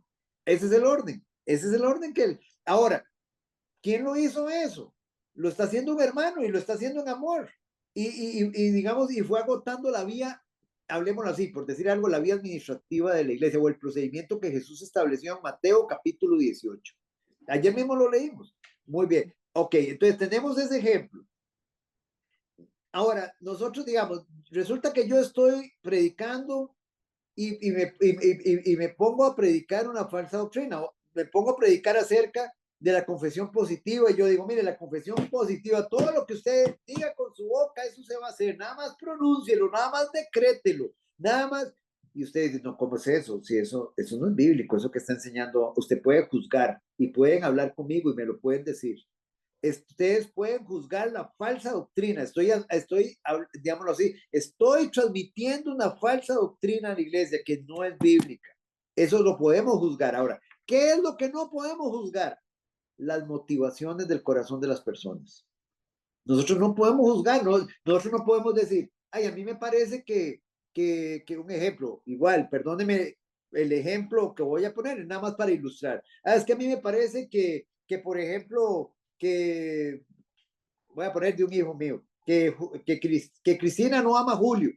A mí me parece, yo no sé por qué yo siento que no lo ama. Estoy juzgando la motivación del corazón. Me es incorrecto hacerlo. Ahora, lógicamente, si yo estoy viendo que Cristina trata mal a Julio y la estoy oyendo, eso es diferente porque ya estoy viendo un fruto, ¿me entienden? Y entonces yo lo puedo juzgar. Vayan a ver lo que dice Mateo, Juan capítulo 7, versículo 24. Juan 7, 24. Me lo lee si me hace el favor, doña Elisa.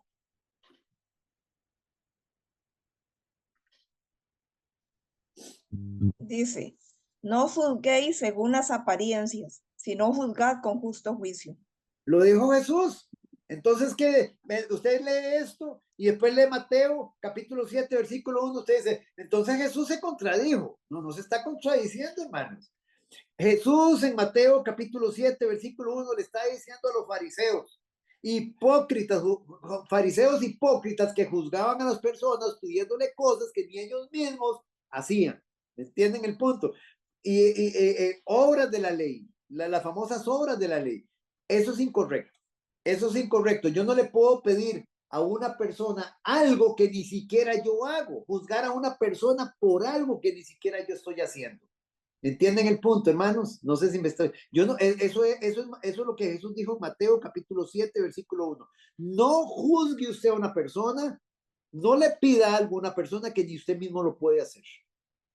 Ok, Mateo capítulo 7, versículo 1, del 1 al 5. Pero aquí en Juan capítulo 7, versículo 24, él dice, no juzguéis según las apariencias, sino juzgad con justo juicio. No juzgue de acuerdo con las motivaciones del corazón de esa persona, porque usted no las conoce. Usted no puede juzgar las motivaciones de esa persona. Pero nosotros sí podemos juzgar el fruto y podemos juzgar si una persona, digamos, está enseñando una falsa doctrina. Sí, doña Maye. Don Oscar, por ejemplo, cuando en una iglesia hacen alguna actividad o algún programa de los que realmente no es la forma bíblica de evangelizar, y uno puede hacer un comentario, no, es que esa no es la forma bíblica. Y si la persona le dice, no juzgue, bueno, yo pero pienso es que bueno, eso... tiene los elementos para decir, o sea, tiene los pasajes para decir, porque los conoce, para decir que no es la forma bíblica, usted, y esa persona le está diciendo, no juzgue, la que está errada es esa persona, no usted. Usted tiene todo el derecho a juzgar esa doctrina. A mí no me da temor decir, digamos, por ejemplo, y hasta con nombres y apellidos, digamos, de personas que están predicando digamos, un falso evangelio. Por ejemplo, el evangelio de la prosperidad. Por ejemplo, decir que un Maldonado es un hereje con su esposa, que va a volver con él, aparentemente. Bueno, es un hereje, ambos son herejes. No me da pena, no me da miedo decirlo, son herejes, porque todo lo que dicen no es bíblico. No es bíblico, enseñan una falsa doctrina. ¿Me entiende? Usted, ¿y qué estoy juzgando yo? La doctrina. Estamos juzgando la falsa doctrina. Ay, no, es que no hay amor. Usted no tiene nada que ver con amor. Sí, doña Evelyn. Tengo ahora una duda con relación a eso. Ajá. Por ejemplo, yo no sé si ustedes, bueno, no sé si eso fue hace rato o hace poquito, no sé. Solamente es que un día yo estaba ahí y vi que sacaron en un reel cuando Jesús Adrián Romero se mofó o se burló, no sé cómo decir exactamente la palabra, sobre un salmo bíblico, ¿verdad? Entonces, Ah. estaba este pastor Graham haciendo un análisis de eso y diciendo que eso no era para mofarse. Y después dije, ay, Dios mío, yo no puedo juzgar. Yo dije, no, este señor ya, Jesús Adrián Romero, la voló, porque ¿cómo se va a burlar usted públicamente de un... Yo en mi mente, pero después dije, no, yo no puedo juzgar. Pero en ese caso, eso es una acción de él, yo no podría juzgarlo entonces, si tenía razón yo. No, es que, digamos, Jesús Adrián Romero, tristemente, Jesús Adrián Romero se cayó. Un día de estos llegó y citó al Señor de los Anillos, por ejemplo. O, digamos, una frase del Señor de los Anillos. O sea, él, así. Yo lo vi, sale en un reel también. Y él cree, por ejemplo, digamos, digamos, en esta fiesta, ¿cómo se llama? La fiesta de Halloween, él no la ve mal. Hay un montón de cosas. Este hombre se cayó No, de la fe. pero mi pregunta es, yo estaba más consternada por la risa del salmo, eso es una acción, no es, o sea, yo estaba juzgando la acción de él, ¿eso está bien o está mal? Está bien porque fue algo incorrecto, es fruto. Usted juzgó el fruto. Ah, ok. Es un mal fruto ahí, usted lo juzga, ahí no hay ningún problema. Correcto, O sea, como le digo, las motivaciones yo no puedo decir, por ejemplo, yo no puedo juzgar, decir, por ejemplo, digamos, voy a poner otro problema, digamos, otra situación de pareja. Es que, por decir algo, digamos, voy a poner mi matrimonio. En la relación de doña Berta y don Oscar, yo no sé, como que pareciera y juzgo algo y digo algo, pareciera como que ahí yo no sé, como que ellos no se llevan bien. ¿Cómo es eso? O sea, está juzgando una motivación, o sea, no un fruto. Si ustedes me, digamos, ok, si ya hay evidencias donde ustedes me ven tratando mal a mi esposa o mi esposa me está tratando mal a mí, hay testigos, eso es diferente, hay fruto. Pero el pensar que yo no me llevo bien con Berta o Berta no se lleva conmigo, el pensar y juzgar, ahí ya estoy cometiendo un pecado porque estoy juzgando la motivación del corazón de las personas. ¿Me entienden la diferencia? Pero podemos juzgar, sí podemos juzgar. Mateo capítulo 7, perdón, Juan capítulo 7, versículo 24 nos lo dice. Las prohibiciones que hay, por ejemplo, aquí, digamos, la que leyó ahora doña Evelyn en el capítulo 2 de Romanos, se refiere a un impío con un impío. No, un impío no puede juzgar a un impío porque están en las mismas condiciones. En las mismas condiciones, no puede juzgarlo. No puede juzgarlo. Y tampoco, digamos, un creyente tampoco puede juzgar a un impío. No puede juzgarlo porque ellos ya están juzgados por Dios. ¿Entendemos? ¿Queda claro, familia? Si tienen dudas, no se preocupe. Dejemos esto claro. ¿Hay duda? Creo que también, digamos, digamos, la posición de juzgar a un hermano de la iglesia va más allá del juzgamiento, va más allá en apoyarlo para que se vuelva a encaminar hacia la santidad. Creo que tal vez...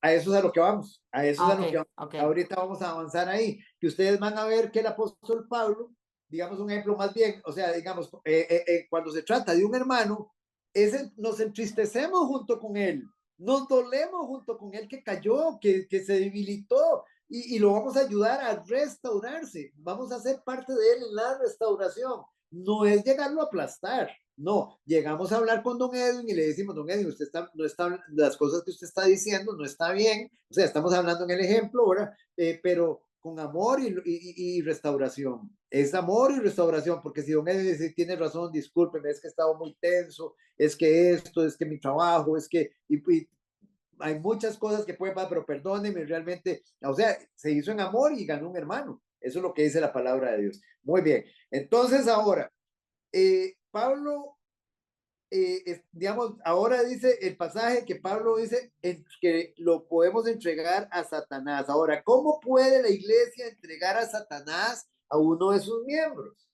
Entonces, ¿cuál es el punto que hay que entender aquí? Al ponerlo fuera de la iglesia, al ponerlo en el mundo, al sacarlo, lo está poniendo en el mundo.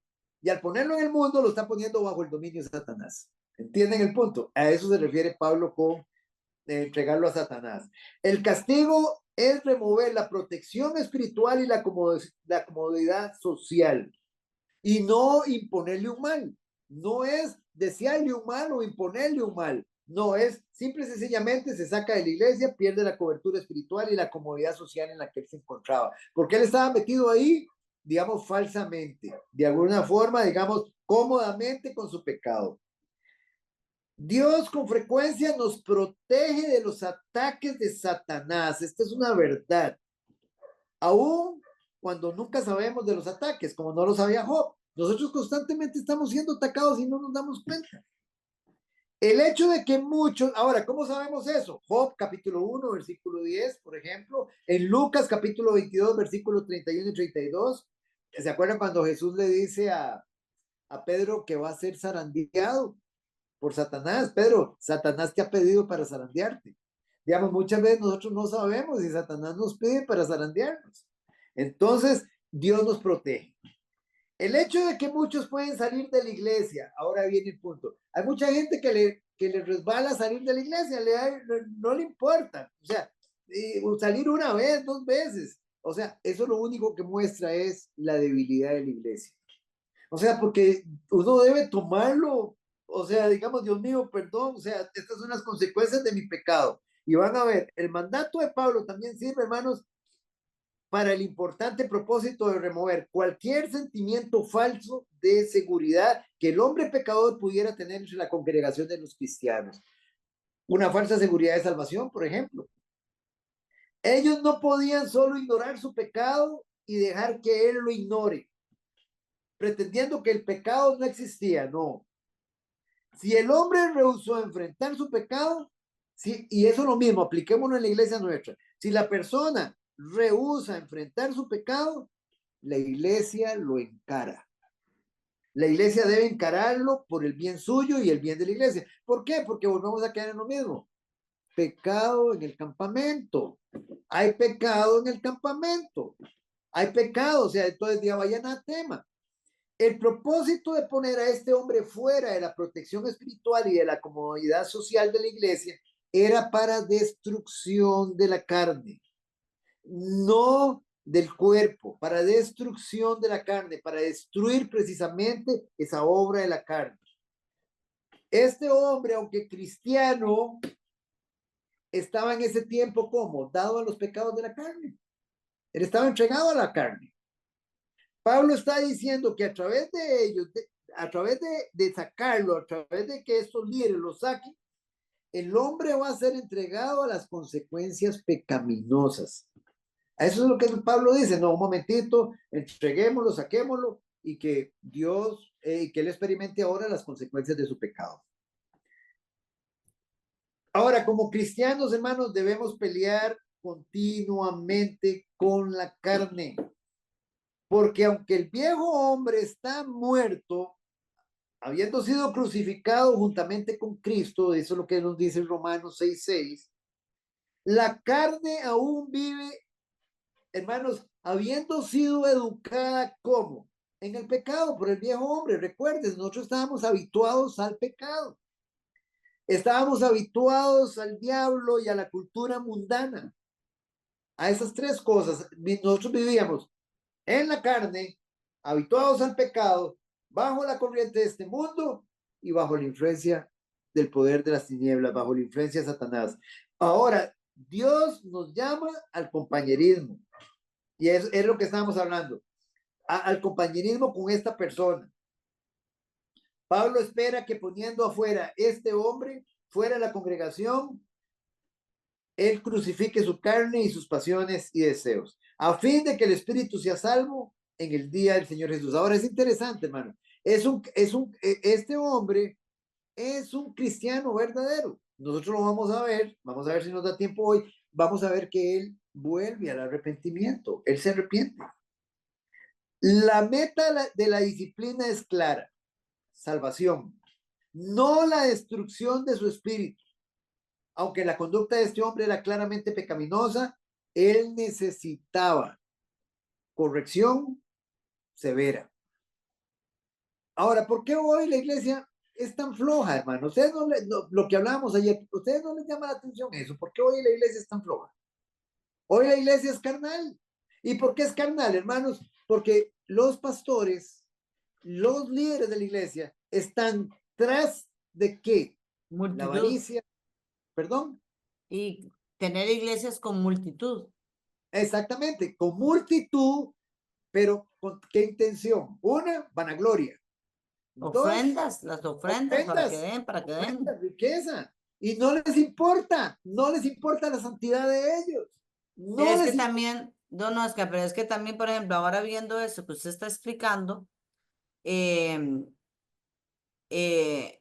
¿cuál pastor puede llevar el control de sus ovejas en una iglesia muy grande? O sea, es muy difícil. Es Digamos, que hay ancianos. Es que los ancianos son pastores. Una no, iglesia, yo sé. ¿sí? Una Sí, iglesia pero crece y hay pastores, digamos, por ejemplo, nosotros ahorita somos pequeñitos y estamos formando la iglesia, digamos, estamos correcto. dándole fundamento, digamos, echando los fundamentos, los cimientos. Ok, pero digamos, va a llegar el momento en que nosotros vamos a tener ancianos. Los ancianos son obispos, son supervisores Sí. de la grey de Dios, son pastores también, y ellos están juntamente con el pastor principal cuidando las ovejas. Estamos cuidando las ovejas. Ese es el cuidado de las ovejas, el cuidado espiritual de las ovejas, el alimento espiritual de las ovejas. Entonces, digamos, por más grande que sea, tiene que tener la estructura, digamos, la estructura bíblica, y eso nos habla a nosotros en el libro de Timoteo, la estructura bíblica para controlarla, para supervisarla. Dios lo dejó todo establecido. Él lo dejó todo establecido. ¿Cuánto tenía esta iglesia? ¿Cuántos miembros? Van ya ahorita, hasta donde vamos leyendo en Hechos, van con 10,000 miembros. 10,000 miembros. Ahí estaban los apóstoles. ¿Se acuerda que ya para el capítulo 6 no dan abasto? No dan abasto, que tienen que nombrar diáconos. Los diáconos eran parte, pero vea qué interesante. Hoy los diáconos, ustedes saben lo que es un diácono. ¿Qué es un diácono? ¿Qué es un diácono? Es un miembro, digamos, como el pastor, como los ancianos, es un miembro con un grado de autoridad, digamos, a nivel ministerial en la iglesia, eso sí, pero que lo que él tenga, digamos, las funciones no me las sé. Ok, un diácono, usted es un diácono, una diácona. Usted es una diácona, así como lo oye. O es un servidor, es un servidor. Un diácono es un servidor. Ahora, si ustedes ven, por ejemplo, en Primera de Timoteo, en el capítulo 3, ahí están los requisitos de los ancianos y los requisitos de los diáconos. Ahí están. Entonces, digamos un ejemplo, y si ustedes van al libro de Hechos, capítulo 6, ahí también vienen hombres llenos del Espíritu Santo. Habían diaconisas en la iglesia, sí, hay diaconisas en la iglesia.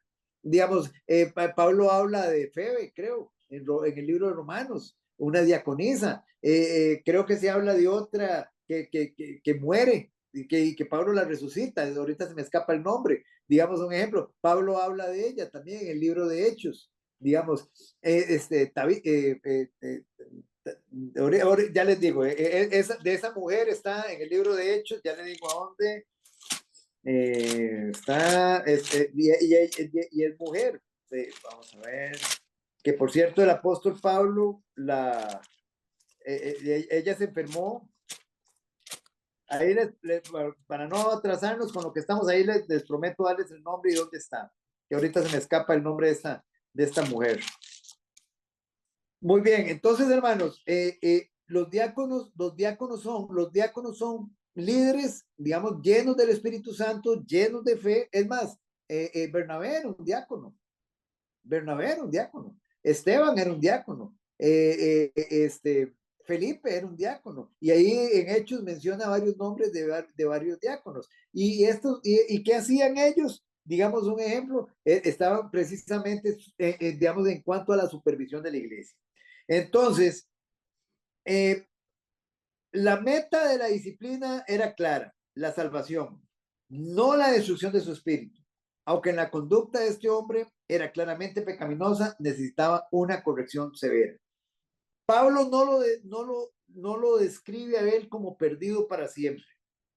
El uso efectivo de la disciplina en la iglesia, hermanos, aún el apóstol Pablo aún puede verlo a él en la salvación. Y toda disciplina debe ser llevada a cabo con la idea de restauración y no de condenación, que era lo que hablábamos con doña Evelyn ahorita. O sea, la disciplina no es para condenar, es para restaurar. ¿Entendemos el punto? No es para condenar, sino que es para restaurar. Vean lo que dice Pablo, por ejemplo, en Segunda de Tesalonicenses, capítulo 3. Segunda de Tesalonicenses, capítulo 3, don Edwin. Segunda de Tesalonicenses.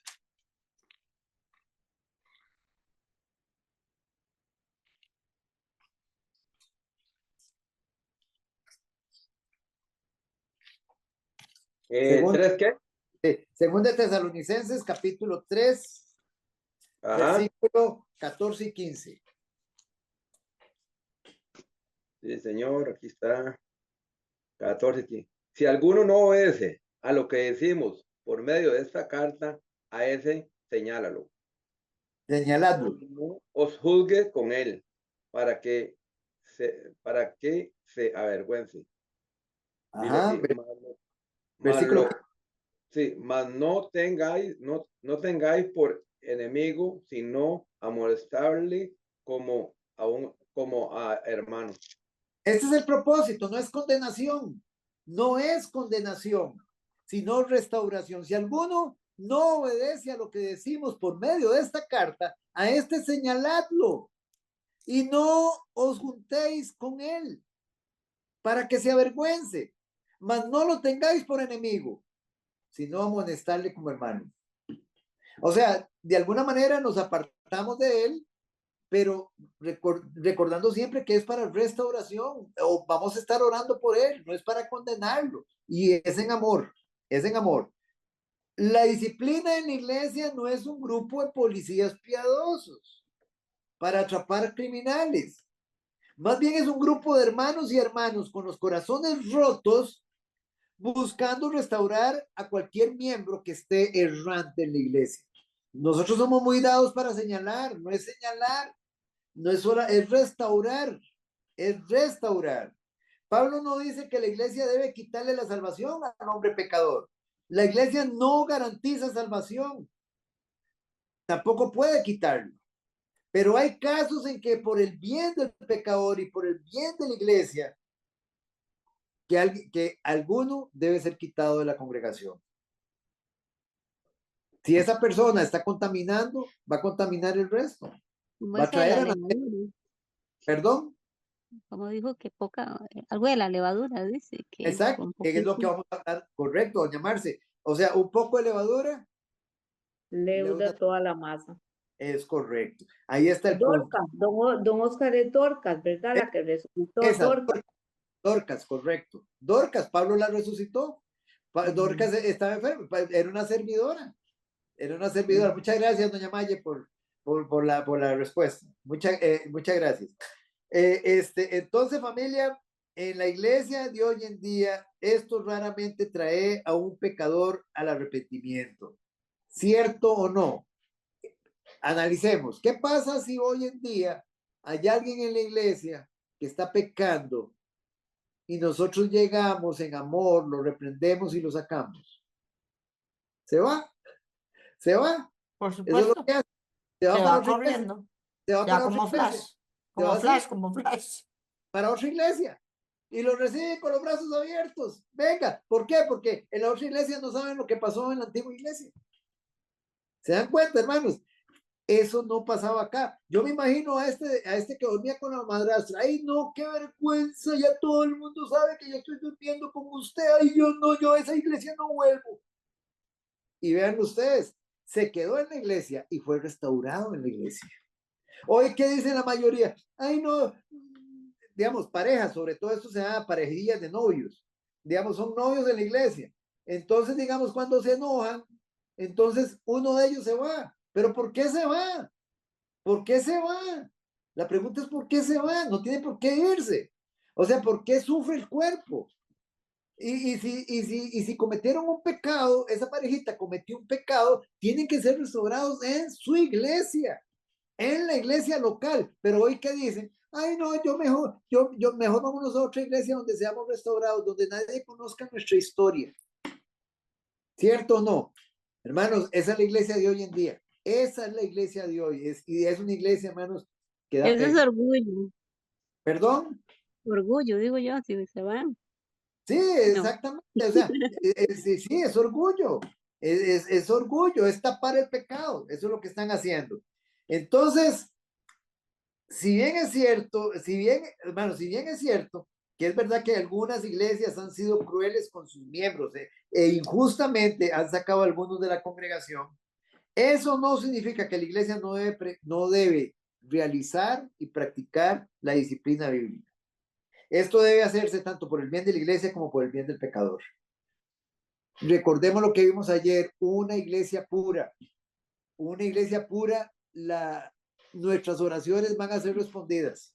Don Oscar, y también apoyar, aquí aportando lo que dijo la señora, apoyar al que está corrigiendo, porque Ajá, hay personas que no les gusta hacerlo para no tener problemas con los demás hermanos.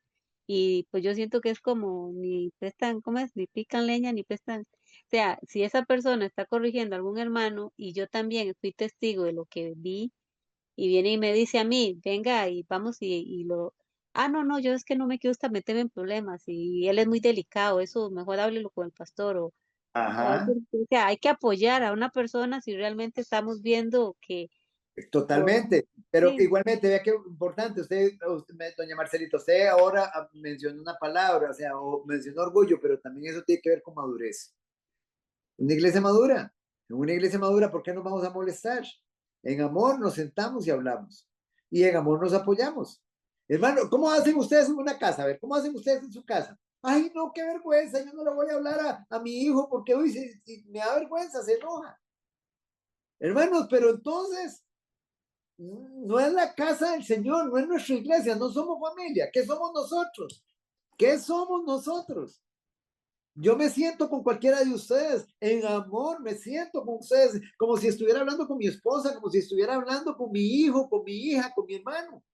Somos una familia, somos una O, familia. don Óscar, muchos también llegan a la iglesia y se van rapidito para no tener problemas con nadie.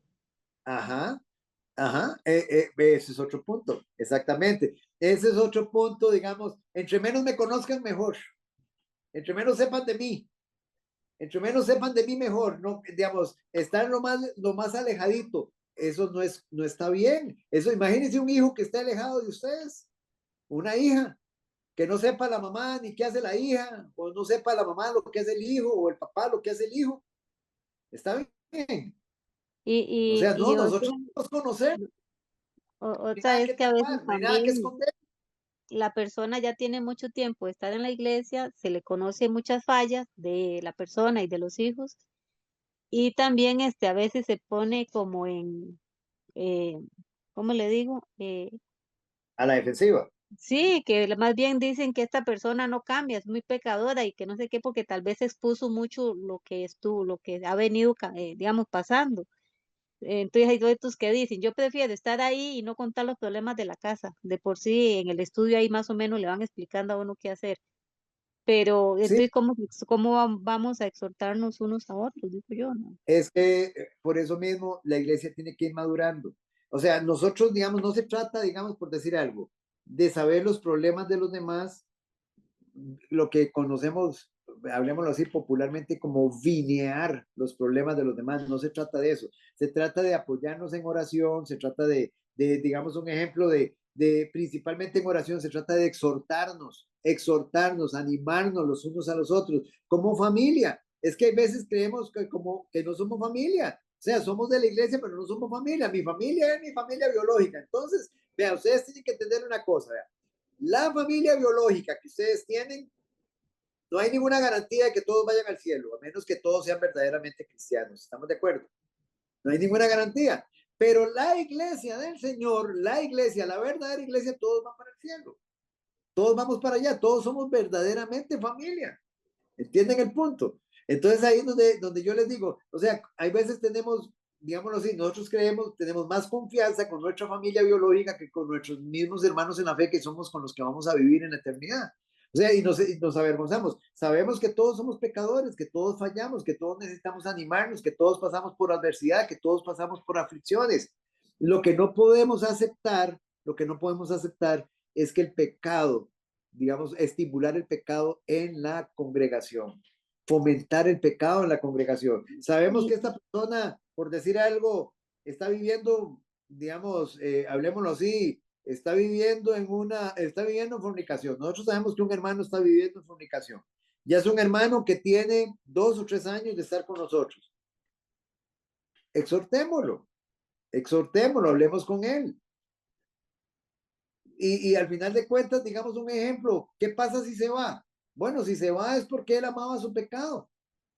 Si se va es porque él amaba su pecado. Si se queda es porque ama la santidad. ¿Ven la diferencia, hermanos? Ahí es donde nosotros tenemos que ir. Don Oscar, y yo he experimentado, disculpando ahí yo he experimentado que también nosotros algunos tienen una habilidad en una cosa y otra en otra. Cuando hay problemas de alguna índole, yo he comprobado que tal vez si yo no me expusiera, digamos, a confiarle a algún hermano, alguna cosa, tal vez no hubiera encontrado la respuesta, porque tal vez yo no la tengo, la tenía el hermano. Para Ah, mí ese día. totalmente. O sea, para mí mis hermanos han sido de mucha bendición. Y digamos, y yo siempre encontré refugio en muchos hermanos. O sea, de hecho, como hablábamos ayer, fue por una persona, digámoslo así, digamos, fue por un creyente que realmente fue obediente a la gran comisión que yo llegué a la iglesia, una. Y estando en la iglesia, digamos un ejemplo, mi restauración fue porque hubieron hermanos que estuvieron cerca de mí, igualmente que me apoyaron en mi proceso. Todos tenemos un proceso y fuimos apoyados por esos hermanos. Entonces, ese es el punto, es apoyarnos los unos a los otros, es exhortarnos los unos a los otros, consolarnos los unos a los otros, digámoslo así, en amor, en unanimidad, en un mismo sentir. Estamos en la unidad del Espíritu Santo. Vean qué interesante. Yo puedo tener un hijo o una hija que no viene a la iglesia, un ejemplo. Ella entonces no tiene el Espíritu Santo, no es creyente, no tiene el Espíritu Santo. Aunque yo ame a esa hija biológica, hay una mayor dimensión de relación con aquella hermana o con aquel hermano que sí tiene el Espíritu Santo como yo lo tengo. Estamos en la unidad del Espíritu Santo y tenemos a la Trinidad Divina dentro de nosotros. Entonces nuestro compromiso con esa hermana, con ese hermano es mucho mayor que incluso con esa persona biológica que nosotros tenemos a la par. Entendemos el punto, entendemos la importancia, la relevancia. Nosotros, vea, vamos a dejarlo hoy acá. La próxima semana nosotros vamos a continuar con esta porcioncita en el versículo, estamos en primera de Corintios, recuerden. Estamos en primera de Corintios, vamos a ver acá, nada más para darles el versículo, donde quedamos, para continuar ahí la próxima semana, en el versículo 6. Ahí es donde vamos a continuar de este pasaje. Vamos a terminar esta parte y vamos a continuar con Esaú, si Dios lo permite, con el ejemplo de Esaú en cuanto al arrepentimiento siempre. Vamos a ver, perdón, cuando terminemos esta parte, esta porción, tenemos que ir al arrepentimiento de este hombre. Ahora, ¿dónde está el arrepentimiento de este hombre? Está en el capítulo 2, por si ustedes quieren irlo leyendo. Capítulo 2 del versículo 5 al 11. Ahí, de segunda de Corintios. En 1 Corintios, Pablo lo echó. Y en 2 Corintios, el hombre volvió a la iglesia arrepentido. Pablo, donde dice capítulo 2, capítulo 2 capítulo 2 de 2 Corintios, del versículo 5 al 11. Ahí está el arrepentimiento de este hombre. Volvió a la iglesia y fue restaurado, para gloria de Dios. Así que, hermanos, no sé si tienen alguna pregunta, alguna inquietud con respecto al tema. No, ya yo agradecida con Dios por tenerlo a usted y a todos mis hermanos. Ajá, y a los que estén por llegar. Amén, amén. Muchas gracias, doña Marce. ¿Ninguna preguntita, amada familia? Oremos entonces, oremos y demos gracias a Dios por este tiempo. Padre, en el nombre que es por sobre todo nombre, en el nombre de nuestro Señor Jesucristo, queremos darte las gracias, Señor, por lo precioso que eres, por lo amoroso que eres, por lo maravilloso que eres, Señor, porque cada día que pasa, Señor, tú nos vas dando, Señor, más luz, Señor, en cuanto, Señor, a ese regalo que tú nos has dado, Señor, de la salvación, Señor, de tu iglesia, Señor, de nuestra relación con nuestros hermanos, Señor, de nuestra pureza, Señor, nuestro compromiso, Señor, contigo en cuanto a la santidad, en cuanto a nuestro amor contigo, Señor. Queremos darte las gracias, amado Señor, porque eres inmensamente precioso, inmensamente maravilloso, Señor, porque eres hermoso, Señor. Y queremos, Señor, que todo lo que tú nos muestres a través de tu palabra, ponerlo por obra, Señor, que siempre que podamos ser, Señor, una iglesia madura, Señor, que en todo siempre, Señor, prevalezca el amor, Señor, y hacerte manifiesto a ti en todas las cosas, Señor. Que en todo momento, Señor, cuando vemos a un hermano que cae, Señor, no sea para señalarlo, Señor, sino para restaurarlo, Señor, para acercarnos a Él en amor, Señor, hacerle ver, Señor, su error y que Él, que sea tu precioso y santo Espíritu dándole convicción, Señor, para restauración, Señor, y que Él nuevamente vuelva a la relación contigo, Señor. Queremos agradecerte, Señor. Te agradezco por cada uno de mis hermanos en esta noche, por la bendición que son cada uno de ellos en mi vida, Señor, y en la vida de la congregación, Señor. Y continúa tú derramando en abundancia, Señor, tu gracia sobre cada uno de ellos, Señor. Gracias una vez más, precioso y amado Señor. Acampa ángeles alrededor de mis hermanos, levanta vallados sobre sus vidas, Señor. y continúa tú recibiendo la gloria y honra en todas las cosas, porque solo te pertenece a ti, Señor. Gracias, amado Señor, por este tiempo maravilloso. Oramos en tu nombre. Amén y amén.